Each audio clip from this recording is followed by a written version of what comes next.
வணக்கம் உறவுகளே. நான் உங்கள் ஐயனார் துபாய் அபுதாபிலிருந்து. இப்போ கல்யாணமாகி குழந்தைகள் பெற்றவர்கள் உங்களுடைய குழந்தைகளுக்கு முக்கியமாக அதிகமாக செல்லம் கொடுத்து வளர்க்காதீங்க. அதிகமாக செல்லம் கொடுத்து வளர்க்காதீங்க. நம்ம பையன் ஆசைப்படுறா அப்படின்னு கேட்குறதெல்லாம் வாங்கி கொடுக்காதீங்க.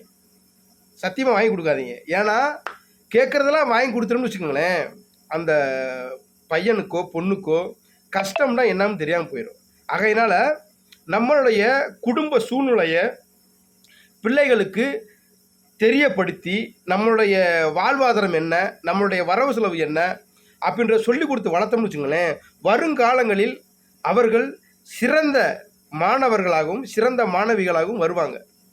அதே போல் உங்களுடைய வீட்டில் சின்ன வீடாக இருந்தாலும் சரி பெரிய வீடாக இருந்தாலும் சரி ஒரு சின்ன ஒரு ரூமை ரெடி பண்ணி அங்கே நூலகத்தை உருவாக்கி கொடுங்க. டிவி பார்க்குறத விட்டுட்டு செல்ஃபோன் நோன்றதை விட்டுவிட்டு அந்த நூலகத்தில் போய் உங்கள் ரூமுக்குள்ள அந்த நூலகத்தை தனியாக ஒதுக்கி கொடுங்க.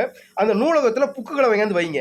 ஒரு மணி நேரமாவது அவர்களை அந்த நூலகத்துக்குள்ளே போய் படிக்க சொல்லுங்கள் உறவுகளை. முடிஞ்ச அளவுக்கு சொல்லி பாருங்கள். கண்டிப்பாக உங்களுடைய பிள்ளையோட எதிர்காலம் நல்லபடியாக வரும்னு நினைக்கிறேன் நான். நன்றி.